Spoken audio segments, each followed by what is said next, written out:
Welcome back to What You Missed, a video game news show where I discuss articles that occurred within days to a week ago that you may have missed that are important to the video game industry and possibly to you. So a few more stories have come out of E3, and I think these things are very important to discuss even though they aren't the main attraction. Apparently, the Nintendo Switch has an extreme design flaw that allows for no backups, and the tag title headline is definitely sort of reaching into the clickbait territory because it ends with "and Nintendo doesn't care." I wouldn't necessarily say that Nintendo doesn't care, but I would say that when you're introducing a ton of new games, new systems, hardware, interesting things, basically your company itself and the products it produces, it's not on your front order of business to say, hey guys, there's a new Pokemon game coming out, and oh, by the way, we have this new amazing intricate technical system to educate you and teach you on how to back up your progress in your video. You see what I'm saying? It's very boring technical aspects, so it's being put on the back burner. It was quoted from Nintendo of America president Reggie Fils-Aimé, you guys know him. He stated that, I can't say that there's a solution coming, but we do hear the message. So not caring and not hearing anything and completely ignoring, these are separate things. So whether or not they care, I think it's difficult to say. I don't think it would be hard to come up with a solution. I mean, you know, there are hackers out there who can hack a PSP to play any type of emulation. There are hackers out there who completely opened up the Nintendo Switch within a few hours. And that's fine, you know, they didn't get access to everything. But we have people out there who, if they put their minds to it and they come together collectively on forums and YouTube and wherever on the internet, they'll solve this problem. Nintendo doesn't really even have to do anything. If Nintendo came out and said literally, hey guys, we have this problem, we don't have a lot of resources and time to dedicate to it, do you have a fix and a solution? People would probably do it themselves. There'd be no question. That wouldn't look good for the company though, so of course they're not going to do that. I think they have engineers out there, and I think their biggest worry is for people to copy over games and content on an offline basis to where the Nintendo Switch can't check to see if you actually legitimately purchase that game or not, and that it can be easily overwritten. There's a lot of applications that you can go to and you can edit them in a way, whether it's through the registry or something else, and you can make it so that you have the full paid for version and you don't have to purchase the app as long as you stay offline. And that's kind of a problem that companies have been trying to get around by making everything online only. It's a way they combat piracy. But that's terrible because if you think about it, ultimately in the end, these online services, networks, they aren't going to be online forever. Even now, I am definitely knowing that the death of the 360's online network is inevitable and it is coming. So to say that they don't have a solution,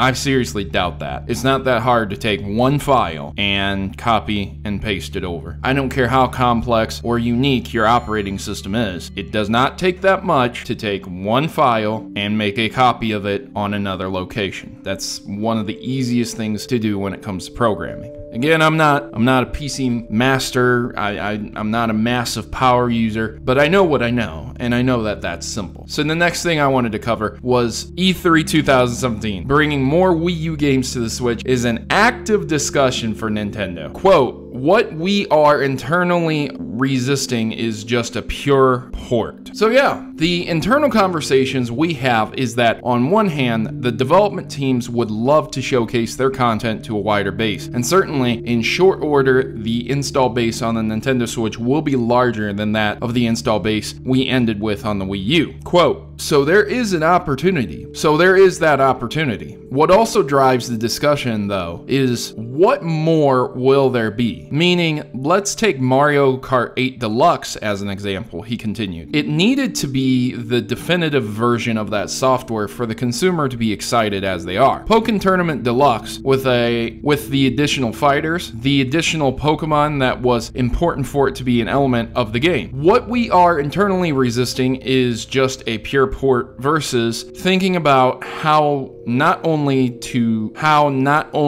we showcase a game to a wider audience, but how do we make sure that there's something more? So it's an active discussion. And again, speaking on this, that was Reggie Fils-Aimé. Still, not every game can come to the Nintendo Switch or 3DS without careful evaluation on Nintendo's end. When asked about specific titles that are highly anticipated by the fan bases, Reggie Fils-Aimé kind of joked about Mother 3, but he explained that Nintendo wants to make sure that it's doing the game justice before it's decades to release it. He said, quote, "Look, in the end, fill in your favorite franchise here. It comes down to how do we do something more? How do we do something unique? How do we take the franchise and make it more vibrant, more, and reach more people? That's the focus. And so even when you look at something like Metroid Samus Returns, it's not just a pure remake. We've added more. We've added elements to expand the Metroid franchise and to make it more accessible and more vibrant." That's how we think about our different franchises and our different IPs. So when one of our developers has an idea, and again, fill in your favorite franchise here, to take it and make it more vibrant, that's when it will come to one of our platforms. Now, I'm not entirely sure if everything he said there wasn't just corporate jargon, BS to shut up the people who have been bothered asking about this information, but it sure does seem like he's kind of filling in the blanks there, trying to get people to stop questioning, wondering about these franchises. I don't necessarily think he's lying. I'm just saying that I would be extremely surprised if no one has come to them in the last 5 years talking about a new F-Zero game, or how to do Star Fox different, or how to do Metroid different. Well, now we have newer Metroids, but it's been quite a long time. My point being that even though it does take time, I'm not entirely sure if Fils-Aimé isn't just giving us corporate jargon, or if this is real stuff here. And this is the reason why. So the final story I wanted to hit on was Atari has a new console in development, the CEO says. Just why? At this point in time, before we even get into anything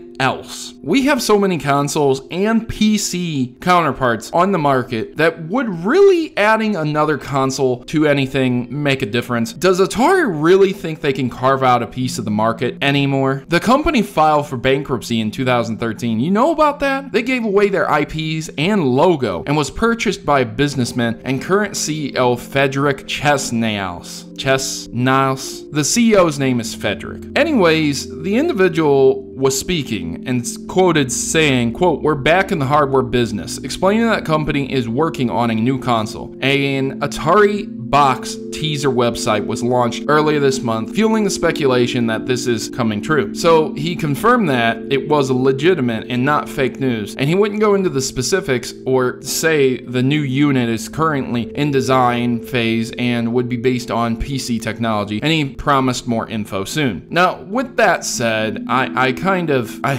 don't know, dude. I really don't know what to think of this. Maybe they are just making a rebranding of this 2600 or 7600 with all the games inside of it and is gonna sell it for $100 to $200. I wouldn't see that as a bad value. But to create a new console these days that's a disc-based console that's going to play the third-party entries and the games that are out right now, I don't think any competing vendor, no matter who they are, Nintendo, Sony, Microsoft, they have it on lock right now. Who could come in right now? Even Sega, I don't even think Sega could come in and make the Dreamcast 2 sell to the point where it would be a viable hardware system and it would have a sequel and they would be back in the hardware business. I really don't. I just don't think that stuff is ever going to happen again. Whoever we've got now is who we got now for a specific reason. This was due to the fact that back in the 90s, there was upcoming technology and certain companies adopted it and they got their foot in the door and a very strong foothold. Microsoft was lucky with Halo and Fable, and Sony was lucky in the fact that they had the schematics of both the Super Nintendo and Sega Genesis, and then Nintendo's always been Nintendo, so they got lucky when Atari screwed up and blew their chance back in the 80s. So these three companies were very lucky when they came through and they accomplished what they needed to accomplish when they did, and obviously 4 is too many. 3's the magic number. 3's the sustaining number, because Sega, they went out of business. So to say that the Atari box is going to be based on PC architecture and is going to be some kind of PC hybrid console, I don't think it'll succeed. Anything that's more expensive than the Switch, it's a hard sale.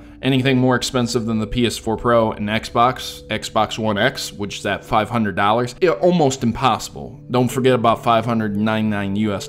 It's not going to happen. So if you're making a PC, a low-end to mid-range PC at about $400, that's great, but why wouldn't someone just build their own PC? So that's why I think they're making something like the NES Classic, where they're including the 2600 in a way that it is like every game you would want on that system, and it's just an HDMI plug-and-play kind of console. So there you go, ladies and gentlemen. That's some of the news that was swept under the rug for the E3. If you guys are interested, you can click the links in the articles below. I would greatly appreciate it if you liked and shared this with everyone, because a lot of people miss this type of news, and it seems like it's very important to the gaming industry to know about this stuff. Otherwise, it goes under your radar. Someone comes up to you and says, "Hey man, are you enjoying that new Atari console?" And you scratch your head and say, "What Atari console? They've been out of business for 30 years. Oh yeah, it released just a couple days ago. You didn't know about it." Now you're caught there looking like silly, looking ridiculous, because you have no information on this. Yet you talk about video games and love video games just like anyone else. So I appreciate you guys sharing this news with everyone. I appreciate you guys taking the time out to watch this video. And I've been your host, Protomario, and I'm signing out. As always, good gaming, God bless, and thanks for watching.